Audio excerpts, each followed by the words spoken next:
Yeah, so it's recording. Awesome. Yeah, if you just, whenever you have a chance, just send me that list. That'd be great. Do you want to, now that you're the host, do you want to let everybody in from the waiting room? Oh, yeah, that's true. Do my hostly duties. Let's see. I will admit all. All right. Folks are coming in.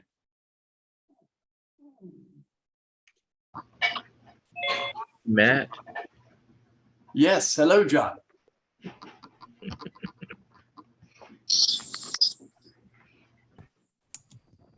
And as you all come in, if you all could mute your microphone so we don't get squelch noises, that'd be great. Appreciate it. Hello, everybody. Good to see you, Nancy. Hi, Iris. see Vivian there in your yard. Hey, Debbie. Hey, Andrea. Richard, how are you? Hi, Matt. How are you? Mary. Good. We're doing very well. I've been keeping my sound off because I have a very whiny dog next to me. So if you hear a, it's not the child, it's the puppy. That's okay. I've got 2 granddaughters and 3 dogs. One that's got a big mouth. We unmuted, just wanted to say hi. Hey, Gail. Hey, Tony. Hi, Terry. Long time no see. Hey, everybody. How are y'all doing? Hey, Oh, Terry. we're hanging in here. Good. So good to see you, Matt. Right. Good to see you, Marilyn. Everything back to normal? As normal as it can be. All right, everyone. So as folks are continuing to come in, we're going to go ahead and get started because it's a minute after 12. But I just want to welcome everybody back to our Lunch and Learn series. We are really excited to get this going again. We have another Lunch and Learn planned for the middle of September, where we're going to be talking about where we're going to be digging in September, which is that we'll be back at the Overseer's house site. And for today, what we're going to be talking about is really set up a little different than what we normally do. So rather than kind of a lecture, we're going to do this more like a panel discussion. Matt's and Chris are going to give a little bit of a presentation on really what we've, oh, Junior. There's the dog. Cue the dog. Chris has got his cat on his lap. I've got a dog barking. You know, the joys of remote working. But what we're going to talk about today is the home farm. And for the past 2 years, we've really spent the time doing phase 1 and phase 2 excavations there, uncovering sites, trying to define sites. And then we're going to talk a little bit, the whole staff, myself, Chris, Matt, and Rebecca Davis, and then open it up for you all to ask questions about what we've seen, what we haven't seen, some other things like that. So I'm going to mute myself and turn it over to Matt. Hi, everybody. Yeah, like Mary said, I'm going to do a brief introduction and then hand it over to Chris for a little more detail on some of the sites we've been working on with the home farm. So I'm going to share my screen, and as people come into the waiting room, I'm going to let them in as well. And let's see, share. Yeah, so you all should be able to see a map of Montpelier here. With this is in our GIS.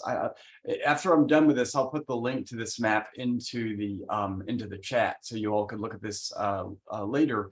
But this is all 2,650 acres of Montpelier, with the brown being the outline of the property, and where the home farm is right in the middle here. So here's the main house, here's the visitor center, here's Route 20. And the home farm is all this area that looks like this patterned field that's from the hay. And what we've been doing over the past 2 years is doing surveys and excavations of sites on the in this location. And what this area turns out to be is, you can see in this overhead shot, is this was the main farm complex for the Madison era, from the early 19th century, for all of what was called the home farm, which is the main portion of the Madison plantation. So the home farm, what that would have consisted of, from our estimates, is the area I'm outlining around in this area right here, and probably these fields as well. So it's the main core of the plantation. And then there are other quarter farms, like for example, what's in the Eastwoods, what we just recently discovered. There are other smaller quarter farms that were divided up off the 5,000 contiguous acres. But for the home farm, this area, we initially discovered this area when we were building the visitor center. When we were planning for the visitor center, originally there was supposed to be a road and then a set of parking lots in this area. And actually, even today, this overflow parking lot, this is the early set of these parking lots that were just beginning to be built. And we basically stopped all that because we had so many sites here. There was just no way to be able to either mitigate these sites or to avoid them. And we just started finding more and more. And what really shed even more light on the home farm is the metal detector surveys that Dennis has been doing about 5 years ago. This is our 20-meter map. So if you look at the scale here, each of these little squares is a 20-meter grid. And then what Dennis did is he would metal detect each of these 20-meter grids and do a hit count on how many historic artifacts that he heard through metal detecting. And then he'd sample a few, mostly nails, as y'all know, mostly nails, and be able to figure out the dates for these objects. And for the most part, like where you get into these red concentrations, like where the slave quarter is, where the blacksmith and the overseer's shop is, these are all, for the most part, early 19th century nails that we were finding. And then after Dennis did that, where the concentrations are, Dennis went back in and did a 10-foot grid metal detector survey, where at that point, what Dennis was able to define was where the potential where the buildings are, for example, where the blacksmith shop is, the overseer's house up here earlier on, the tobacco barn. This is the burn site. He was able to locate where the hot spots are that we'd come in and do shovel test pit survey, in some cases ground penetrating radar survey, and then of course excavation. So this is what Chris is gonna hone in on. But what Dennis gave us with his survey was enough information for us to create this 3D map of the University of Arkansas did for us about 2 years ago, of what we thought the home farm looked like. And what we're going to want to do, based on what Chris is going to tell us about, is redo this map. We won't do it today, but redo this map based on the findings, not only for buildings, but some of the other sites as well.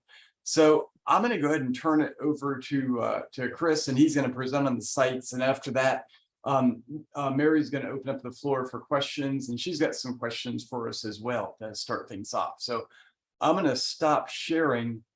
And again, I'll put this link into the chat in case y'all want to look at this. So it's all yours, Chris. All right, thanks, Matt. That was a good overview. I'm gonna do a similar thing to Matt, where I use a map, a GIS map.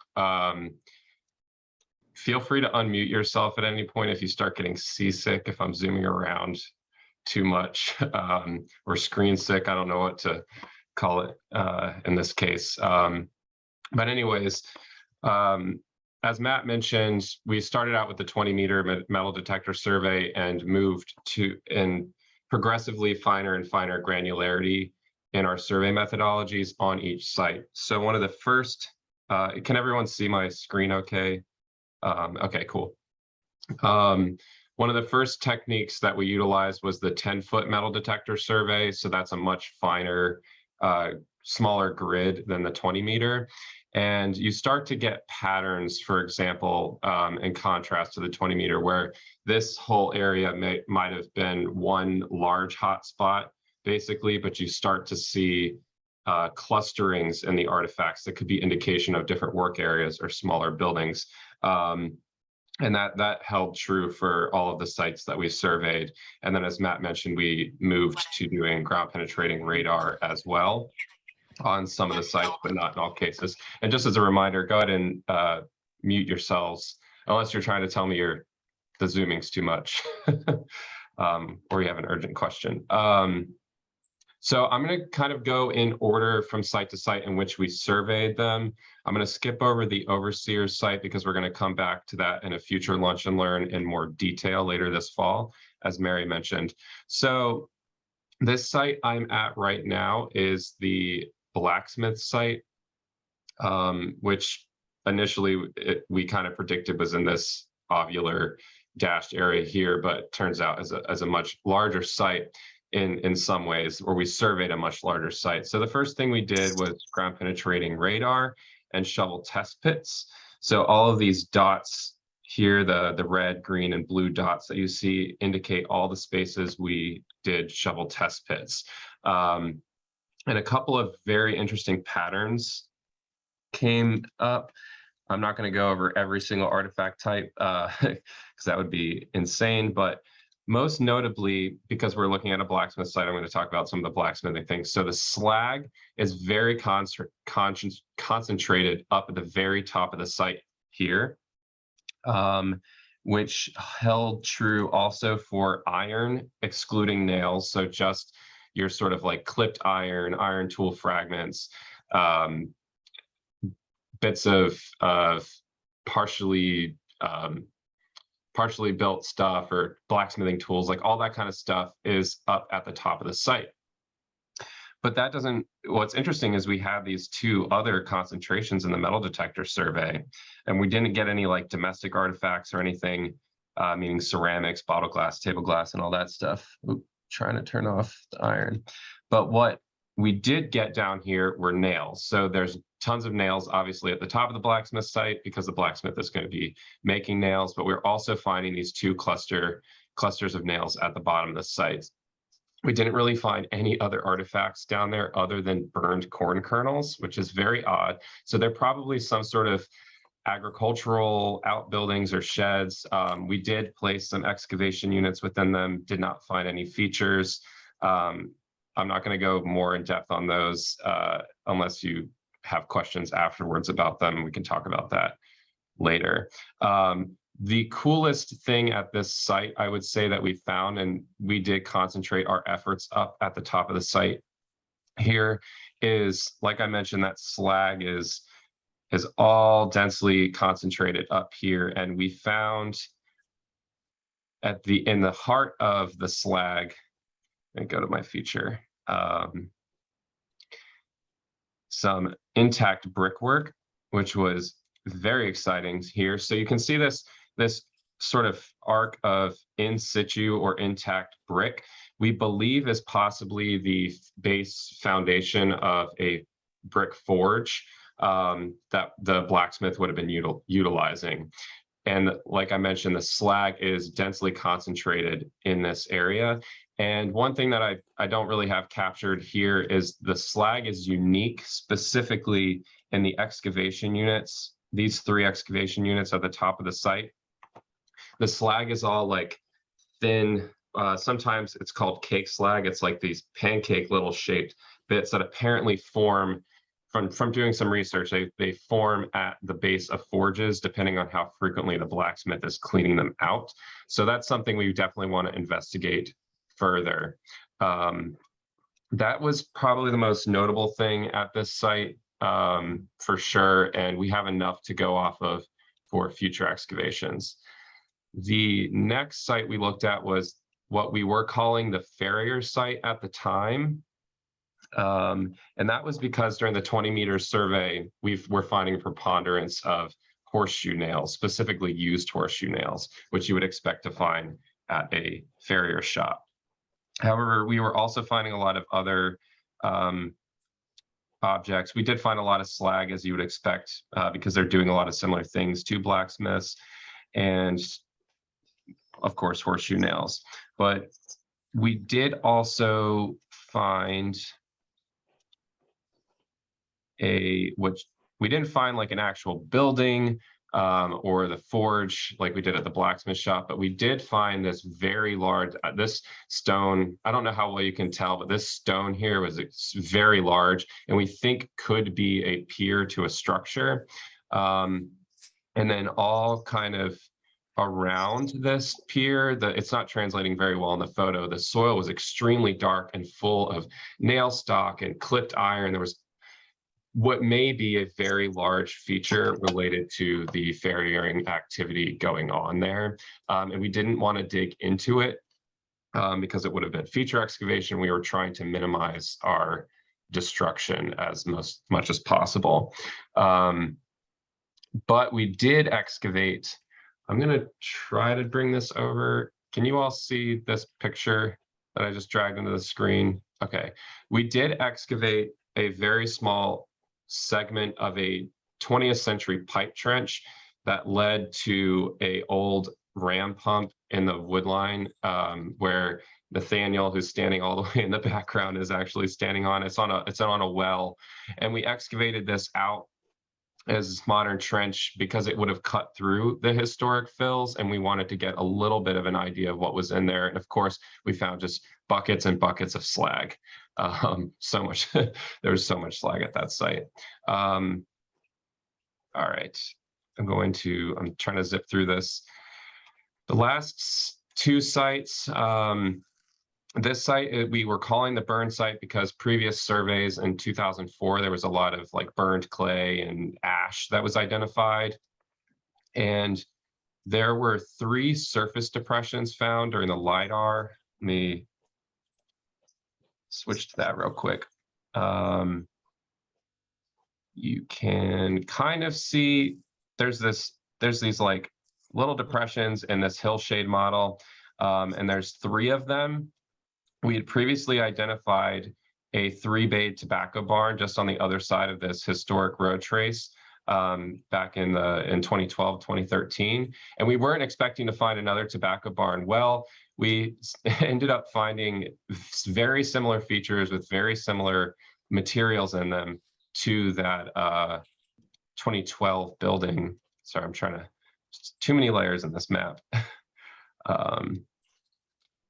And I'm trying to get to a nice aerial photo that Matt attached here. So you can kind of see, this is an aerial photo we took of these linear trenches that we partially excavated into expanding shovel test pit windows and using 1987 excavation unit to exhibit this linear trench feature in. So we believe there was a very large log constructed tobacco barn on that site. So the last site, I know I'm breezing through this really fast, but I want to save as much time for questions as possible. The last site was previously identified in 2004 during a larger survey around the visitor center, and there was a large quantity of domestic artifacts that were found. And let's see here.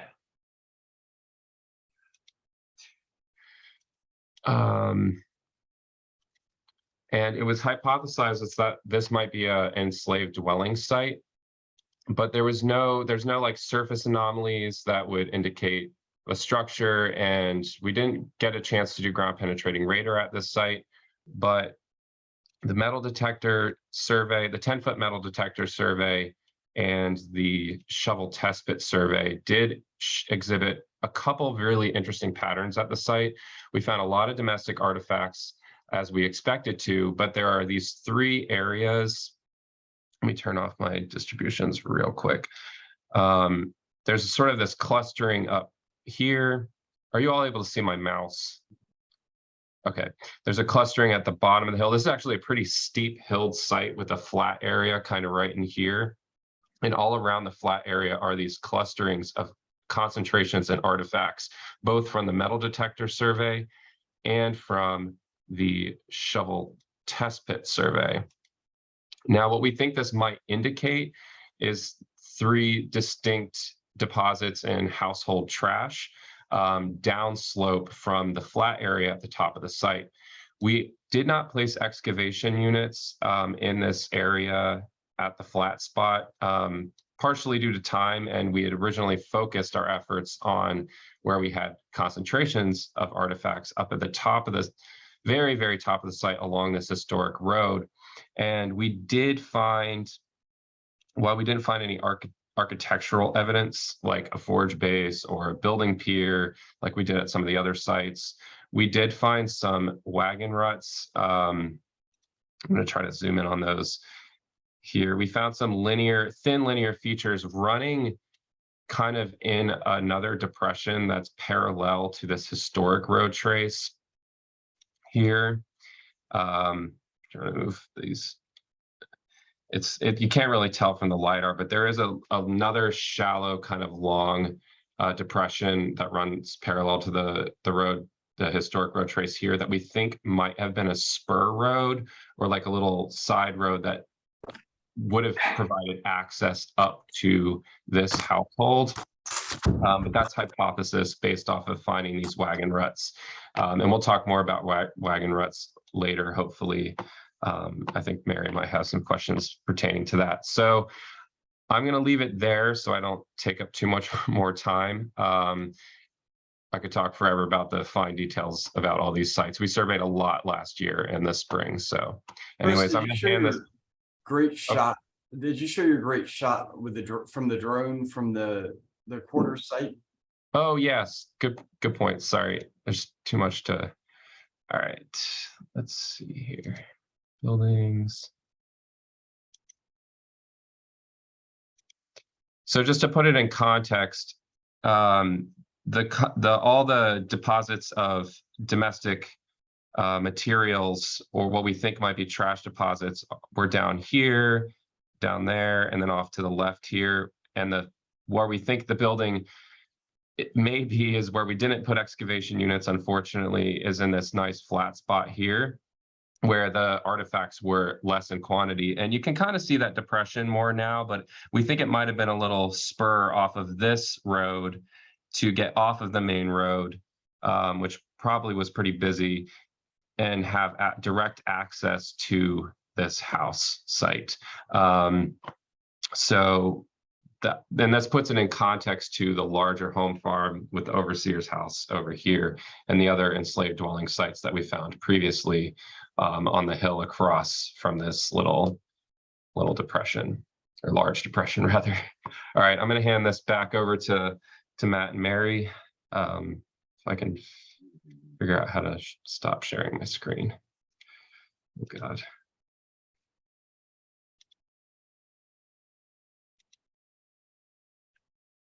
Just hit escape.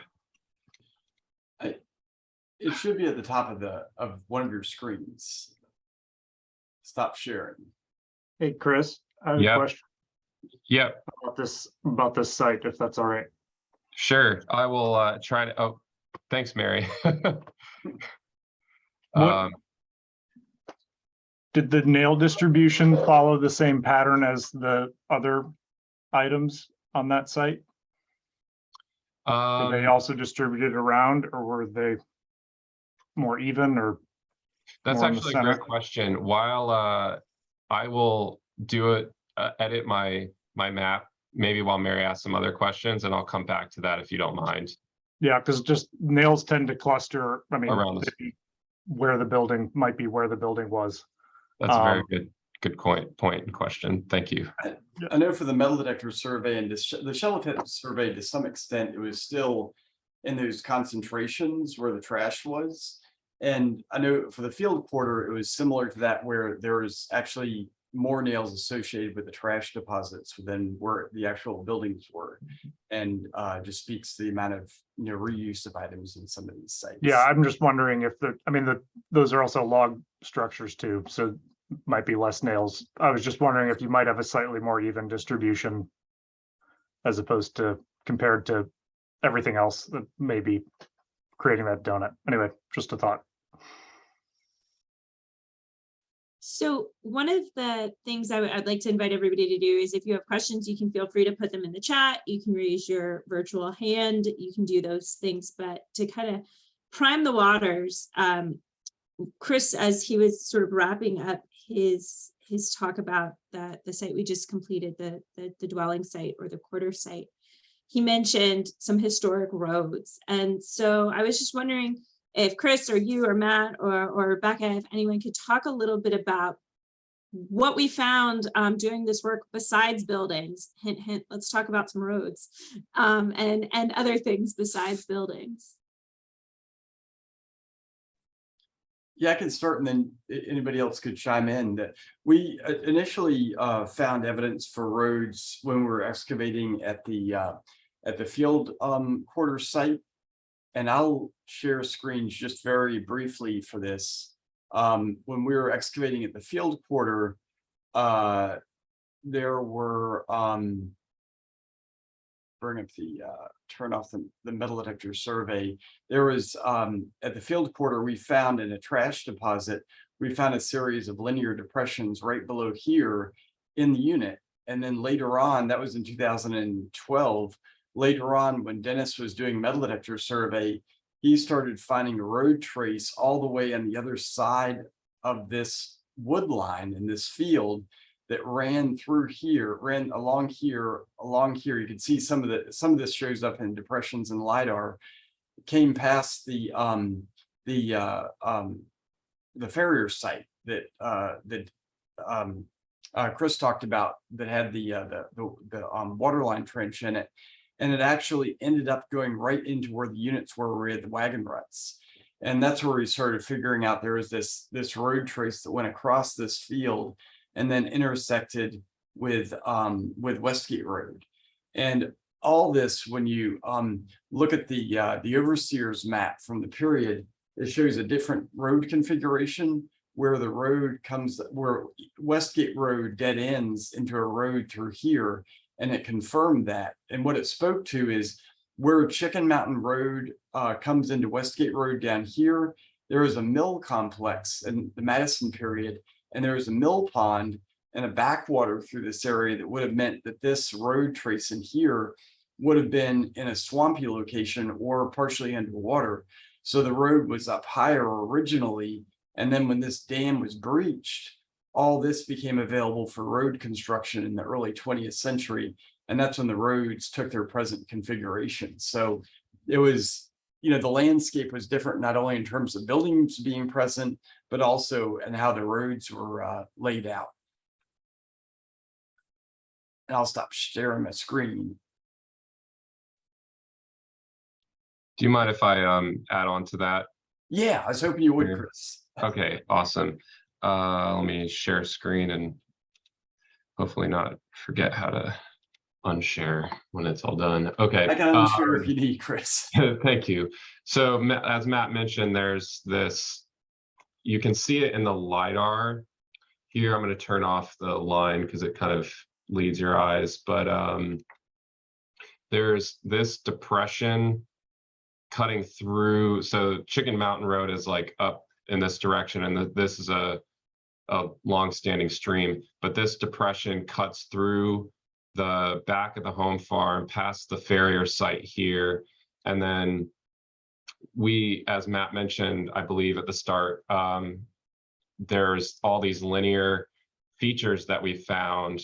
They actually might show up here for us. And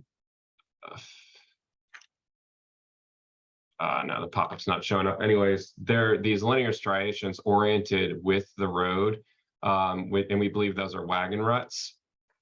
And they cut right behind these enslaved dwelling sites, and it comes up to the blacksmith shop, the southern end of the blacksmith shop, between those two outbuildings that I mentioned earlier on. So these two outbuildings might have been on either side of that road trace. We were hoping to find, you can see there's these linear outlines of GPR anomalies, and we were hoping to find the road trace for certain in that location. It's kind of unclear, and the road gets a little fuzzy. It's unclear exactly how it meets up, back up with Chicken Mountain and orients with the Overseer. This was probably a very busy area, which is also important to understand that blacksmith shops being on a hub of roads makes a lot of sense because they're doing repairs to wagons or reshotting horses like the farrier probably was doing here if people are traveling on what may have been a county road. And also Nathaniel, who was a former intern here, did his a conference paper, and he found that a lot of enslaved individuals are listed from enslaved individuals at Montpelier were listed in the documents as being tasked with overseeing the maintenance of various historic roads. And a lot of those individuals were blacksmiths, wagon wrights, farriers. Like there is an overlap in the skill sets of these types of individuals, and also the maintenance of roads. So I think that's a very ripe kind of avenue for future research that a lot of us are very interested in right now. And then to go back to your question, Terry, the ceramics. So I just did a distribution, the ceramics cluster with the 3 distributions, and the nails are kind of just all over the place. So I think we're thinking on the right track. So thank you for that question. All right, I'm gonna stop sharing now. So one of the things that I think is really interesting, particularly about these roads, is how most of us move through the property when we come as visitors or when you all come as expeditioners is totally different than how people would have moved through the property 200 years ago during the retirement period, during the Madison period, and particularly how the enslaved community would have moved through the property. So one of the things I'm going to challenge everybody to do is when you come back, because I know some of you for sure are coming back, looking at you that have already signed up for programs and also looking at you that haven't yet, be sure to sign up, is when you're out and you're enjoying a beautiful sunset at Montpelier, walk this historic road, walk this ditch, we'll walk with you and see how different the landscape is when you're seen, when you're not seen, what you see and what you don't. And I think it will give you a really different perspective of how you move through the property. One of the things I also wanted to bring out from the team here is the discussion of the name. So we've talked about this as being a home farm, but that sort of implies that the primary work here is farming work. And what we are finding archaeologically is it has a lot more to do with being maybe a big craft complex. So I don't know if you all wanted to talk a little bit about how this work that we've done over the past 2 years has changed how we understand the landscape and how it was used. And Chris, the other day you were talking a little bit about, I'm going to throw, shine the light on you right now, about sort of the arbitrary division of the visitor center and how that breaks up the landscape in a way that wouldn't make sense for the historic period. All right, I guess I'll answer that question then.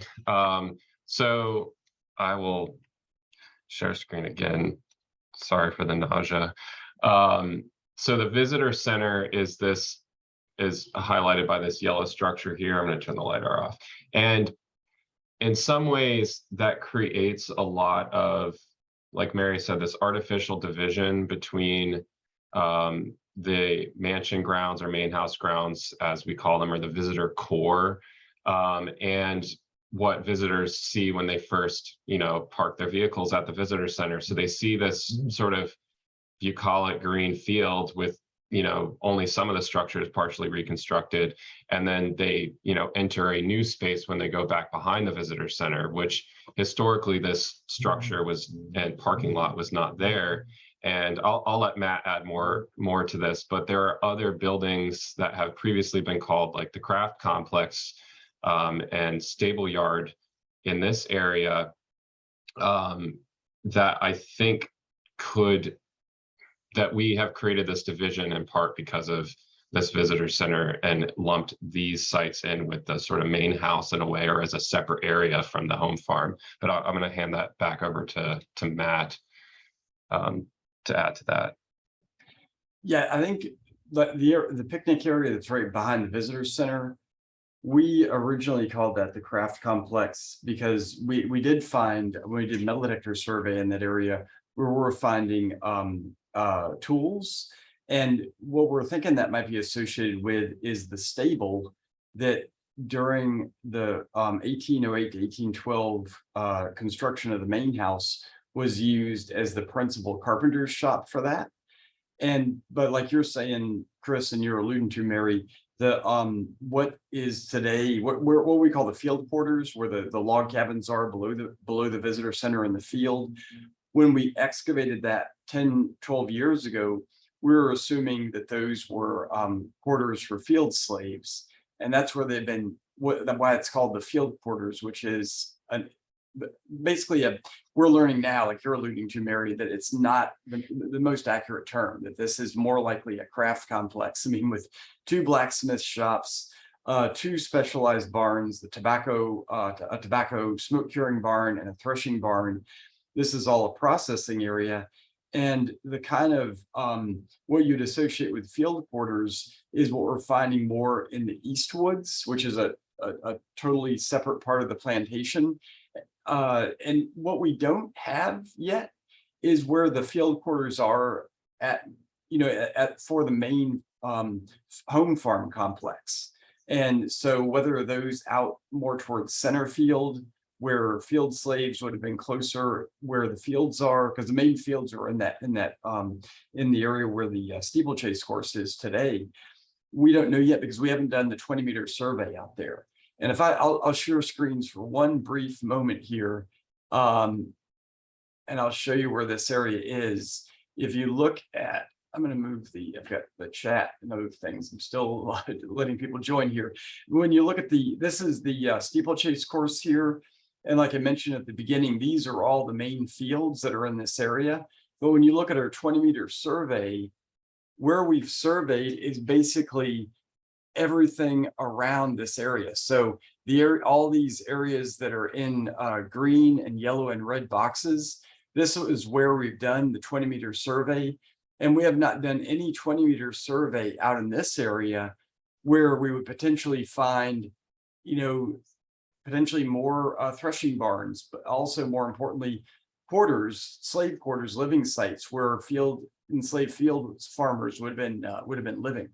So yeah, when you get that down to this area where this is the set of slave quarters, turn off the 20-meter survey, you look at the proximity of these domestic structures, these homes, to all of these other sites, the blacksmith shop, the farrier shop, the threshing barn, the tobacco barn, and then also another stable and potentially wagon stand in here, which we'll talk about maybe in a second. These are probably folks that are living here that are skilled artisans associated with all these sites. And the field quarters are ones that we have yet to locate. And to add to that, Oh yeah, go Chris.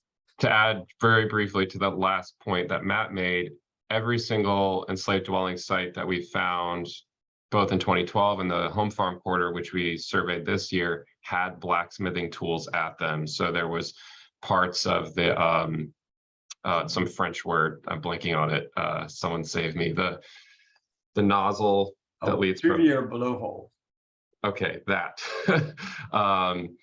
We also found a V-swage Hardy at the current quarter site, but there were just blacksmithing tools at every single site. In previous interpretations back in 2012, so 10 years ago, was that this was likely evidence of ad hoc blacksmithing on an individual household basis, whereas now when we're placing this into a larger connected landscape, may be indicative of all of the individuals living and working with the space are, they're working at all these sites, living within proximity to them, and it's just it kind of places it into a larger context. And it takes all of this different type of survey methods to kind of make those connections between the individual artifact and the bigger networks. Well, I think that's what's really exciting too, is that you know, you think you know, and then you do more research and you do more work and you realize you've just sort of had the tip of the iceberg. So with that being said, what sort of sites are out there that we didn't dig? What are other things, you know, in the home farm area that maybe were identified through metal detecting or other areas? What's still left to be discovered? One thing before that, Mary, I did want to hit upon what you answered with Patrick's question in the chat. Is yeah, we are going to be considering and working with the MDC on, you know, redoing the trails, putting them into the historic road traces, because that's something that can be done with not only less impact on the landscape, but then also giving credence to the movement, how people move across the landscape, as Mary mentioned.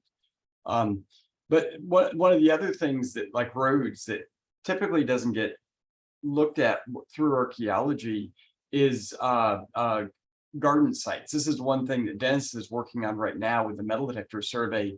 I will again share screens just briefly here. And you'll notice it's hard to see in the topo lines here, but where Dennis has done the metal detector survey so far is all in areas where he found concentrations in the 20-meter survey.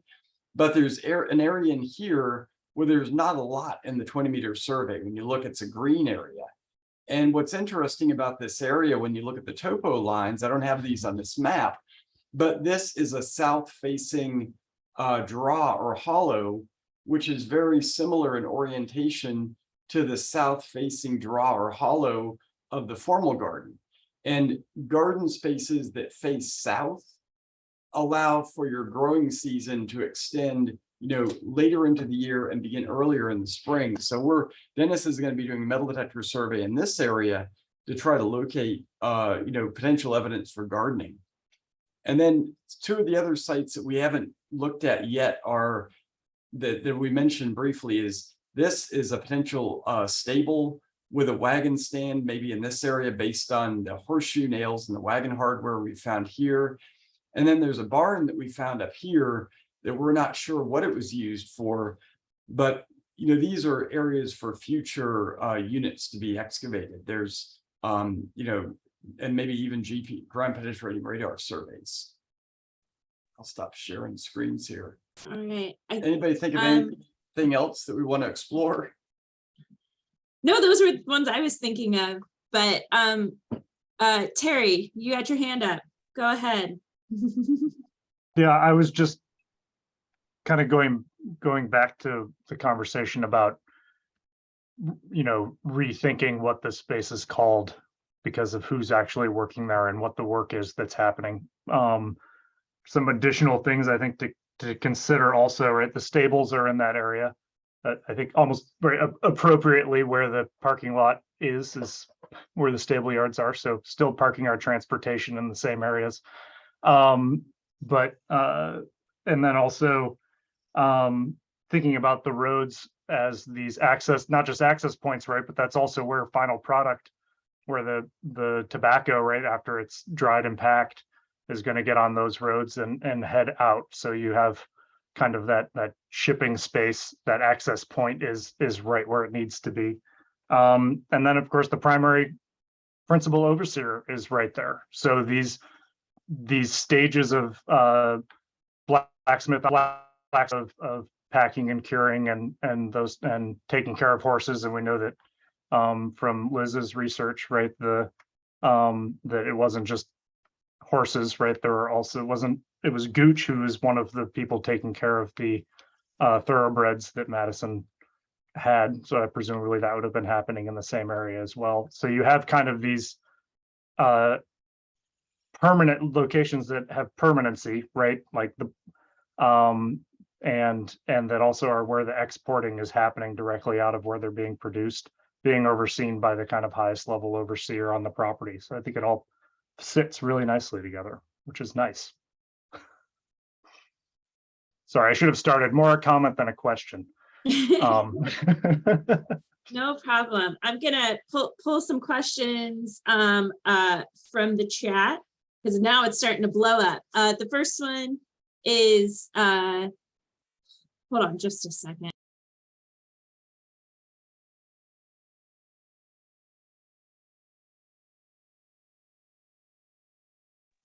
My amazing husband is vacuuming, but it is making it hard for me to hear.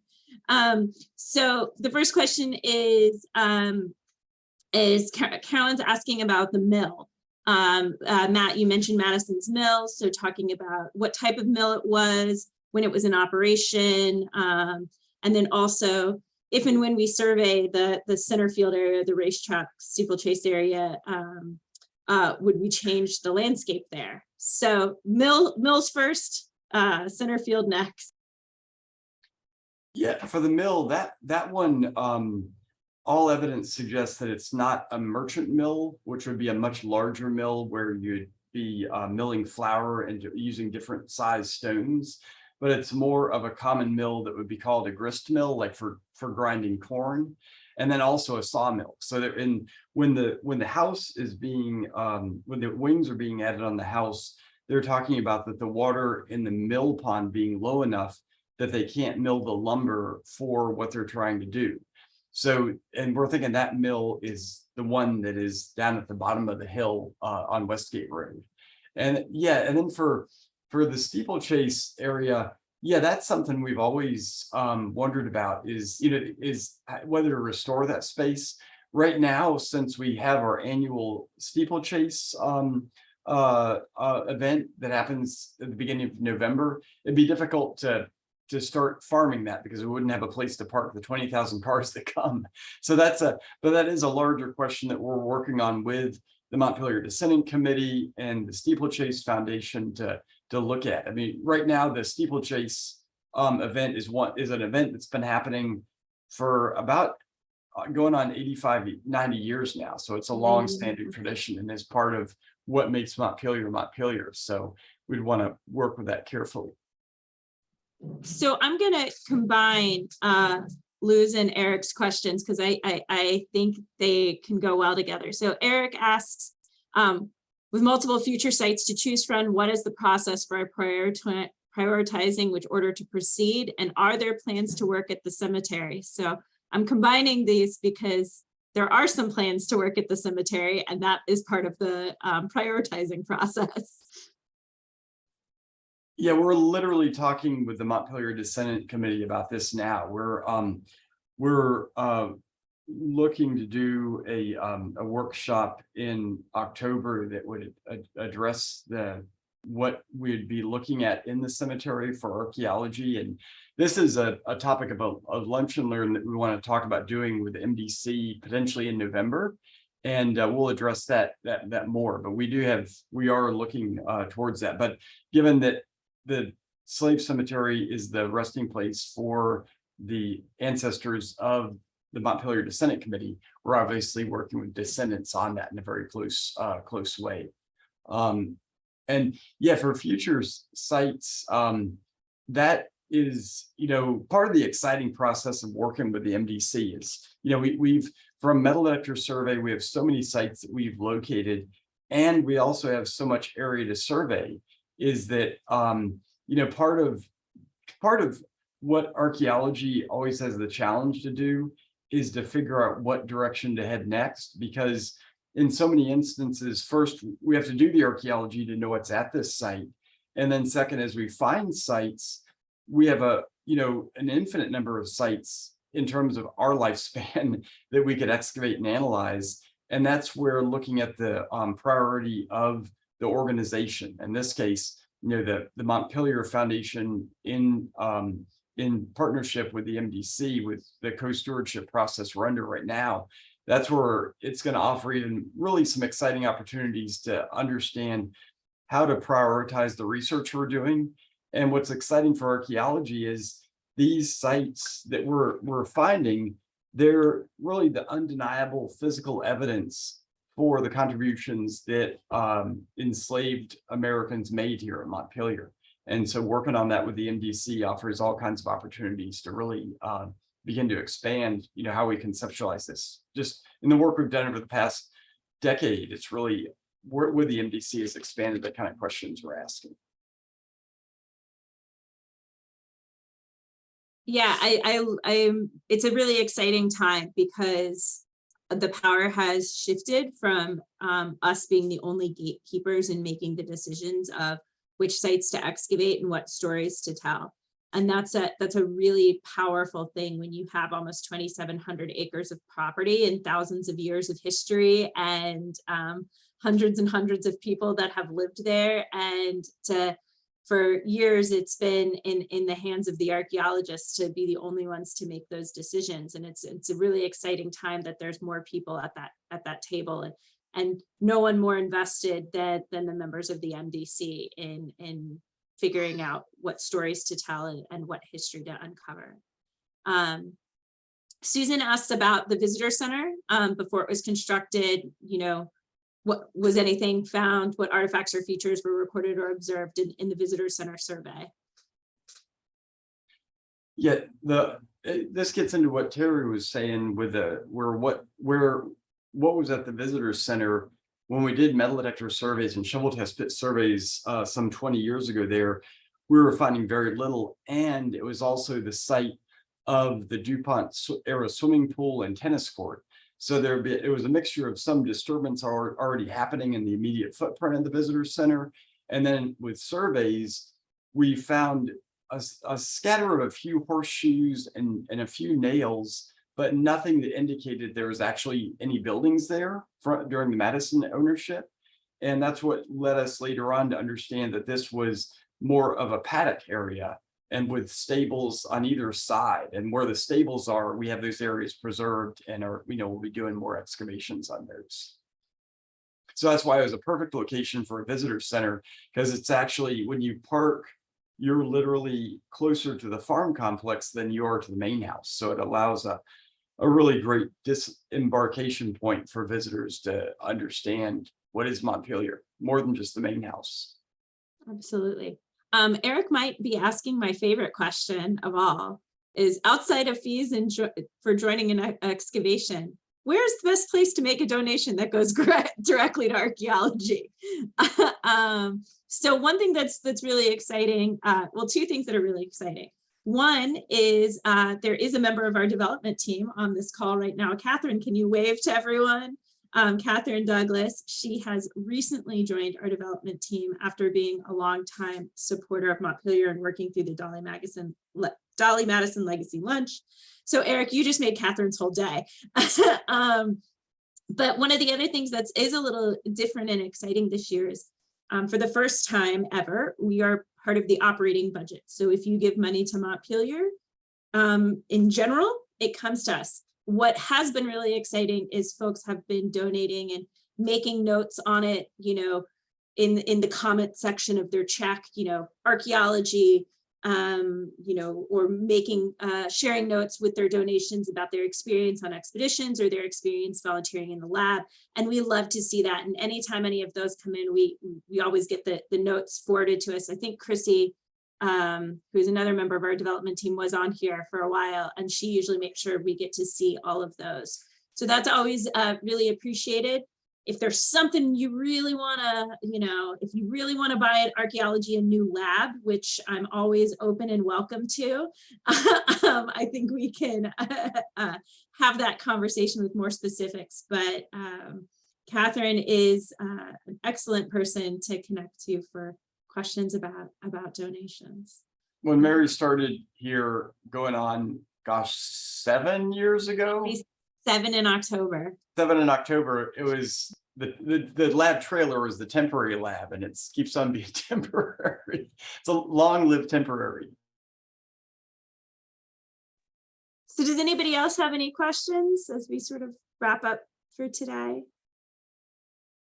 I just want to, I would say Carol has a question. Are there plans to put more placards up explaining the archaeology? Lots of the visitors like them.